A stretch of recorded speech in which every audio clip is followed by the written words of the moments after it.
Яа, сая юу орж ирсэн бэ? Абубакир сайдаа. Шинийг нь далимдуулаад алах гэж шít. Гишүүдч нэг хайхтар уншиж танилцаж амжаагүй. Төрийн албаны тухай хуулиар төрийн албаа хаагчдын эрх зүйн статусыг төсвийн хэмнэлт үүсгэж гэн гэдгээр хөдөлгөж болохгүй шүү гэдэг заалтыг хүчингү болгож ягаад нэг хуулиар шít. Хүчингү болгож ягаад тэгээд алах гэж байгаа байхгүй юу? Тэтгэврт гарахад төрийн албаа хаагчид 2023 19-23 онд 5-аас доошгүй жил ажилласан байж одоо 36 сарын тэтгэмжийг тухайн одоо ажилласан жилдээ ногдуулж тооцож авах байсныг дээд шүүхийн шийдвэрээр энэ 5 жил гэдгийг болоод 23 оноос хойш 1 жил ажилласан ч бай 1 жилдээ одоо ногтыгоо тооцоолдог ийм хууль дээд шүүхийн шийдвэрээр хэрэгжиж байгаа. За үүнийг бол хууль батлагдсан өдрөөс хойш хамгийн багадаа 15 жил ажилласан байж энэ 36 сарын тэтгэврийг одоо тэтгэмжийг авах эрх нь үүсэх хууль орж ирж байгаа байхгүй. Тэгээд нөгөөдөр тэтгэвртээ гарах гэж байгаа. 14 жил 364 хоног ажилласан хүн яах вэ төрийн албанд те. Уйлаад өстө газар хатуу тэнгэр хол тэгэл Абубакир сайд хэрэгт ороод дуусах байсан. Ямар азар эргүүлэн татах болов? Дагсан хуулийн одоо дагсан тогтоол нь бас буцаагдах гэж байгаа. Тэрэн дээр одоо бас улсын их хурлын гишүүд нэлээд сайн одоо ажилласанд баярлалаа. Дахиж ийм юм оруулж ирэх үедээ Абубакир сайдаа хүчтэй төрийн албаа хаагчдынхаа талд одоо бас хүчтэй дугардаг ширээ шаадаг хүн байх ёстой шүү та. Энэ нэмэгдлийг 500 хүрэхгүй докторийн 5-аас 10% нэмэгдлийг 40% нэмэгдэл авдгаа гэж ярьж байгаад бас бойлуулах гэж. Гэхдээ зөрүүлээд мэрэгсэн нягтлан бодогчдын асуудал нь ярих хэрэгтэй байхгүй юу? Яг нягтлан бодогчоор ажиллаж байгаа мó үгүй мó нэмэгдлээ хэн аваад ийн үү гэд. Цалингийн нэмэгдлийн 40%-аар хязгаарлана гэж байгаа. За одоо хамгийн багадаа багш нар чинь хамгийн багадаа 55% нэмэгдэл авч байгаа. 60% нэмэгдэл авч байгаа. Тэгээ 15%-аар цалингийн бууруулах нь шүү дээ. Нөгөө хил дээр байгаа залуучууд маань 170% нэмэгдэл авдаг. Хамгийн ихээр нь бодглохлоор. Тэгээ 170% нь одоо 40%-аар хязгаарлаад цалингийн 130%-аар бууруулах нь шүү дээ. Тэгээд үлдэхүү тэнд ажиллаж хүн. Төрийн албаа хаагчид ажлаа хаяад босоод гудамжинд гарахад хэн буруутах уу?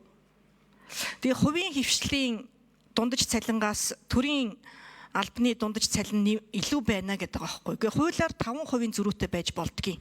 2 жилийн өмнө 20% зөрүүтэй байсан. Харин ч оюун эрдэнэ засгийн газар сайн ажиллаж төрийн албаа хаагчдын цалингийн нэмэгдүүлж чадсанаар өнөөдөр бас харьцангуй гайгүй юм юунд орсон байна. Та үүнийг мэдсэн үү? Танаас санал авсан уу?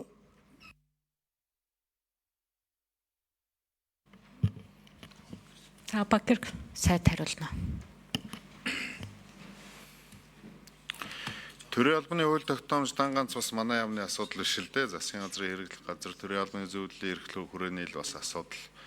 За энэ зүйл явж байгааг бол мэдсэн. Гэхдээ энэ бас улс төрийн шийдвэр гаргаад Монгол Ардын намын бүлэг татаж авах нь тодорхой байсан учраас за мэдээж хэрэг сангийн ам бол тодорхой хэмжээнд хэмнэлтийн хүрээнд тодтголын хүрээнд хэмнэлт хийх бодолтой байсан. За улс төрийн шийдвэр нь ингэж гарах байсан учраас айхтар одоо юм яасангүй л дээ. Тэр өөрөө та бүхэн бас утсаар ярьсан. Тэгэхэд би яг хараа сууж эсвэл. Тэгээ засгийн газрын хэрэглэх газар төрийн албаны зөвлөлийнхэн ч гэсэн одоо эсрэгэл байр суурьтай байсан.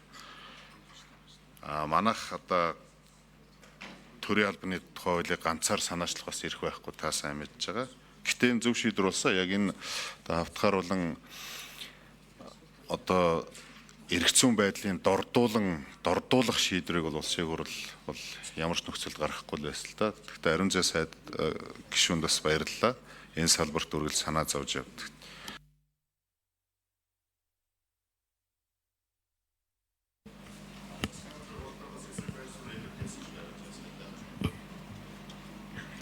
За Ариун зай гишүүн тодруулна. Тэгээ төрийн албаа хаагчдынхаа төлөө бол хамтдаа байнга одоо хамгаалж дуурж ажиллах болно гэдгийг бол зөвхөн би ч биш манай улсын их хурлын гишүүд энэ салбарт ажиллаж исэн хүмүүс бүгдээрээ л одоо дуу нэгтэй байх байхаа. төсвийн тоцтголтой холбоотой ажлын хэсэгт бас орох ажиллах завшаан тохиолсон. Ийм учраас одоо бас зарчмын зөрүүтэй саналууд гаргаж эрүүл мэндийн салбар болон боловсролын салбар дээр төсөв эргүүлэн одоо тодорхой хэмжээнд баг зэрэг ч гэсэн хамаагүй эргүүлэн тавих ийм саналууд гаргаж байгаа. Улсын их хурлын гишүүд маань одоо бас чуулган дээр төсвийн байнгын хорон дээр дэмжээрэй гэж хүсэж байна. За засгийн газрын хувьд энэ хэмнэлтийн тухай хуулиа эргэн хараач. 6 сарын 1-ээр одоо хамаг тендер нь зарлагдаагүй байхад буцаан авдаг чинь буруу шүү дээ. Тендерийн тухай хуулиа бас өөрчлөх хэрэгтэй байхгүй да. Маргаан үүсгээл би авч чадахгүй бол чи авч чадахгүй гэж маргаан үүсгэж байгаа байхгүй да. Өрсөлдөгчөө гэж хараад ингэ ажил унгааж ийн энийг өөрчлөх хэрэгтэй. Улс орны хөгжилд эн чинь маш чөдөр тушаа болж байгаа байхгүй. Энийг эргэж харахаараа гэж загч.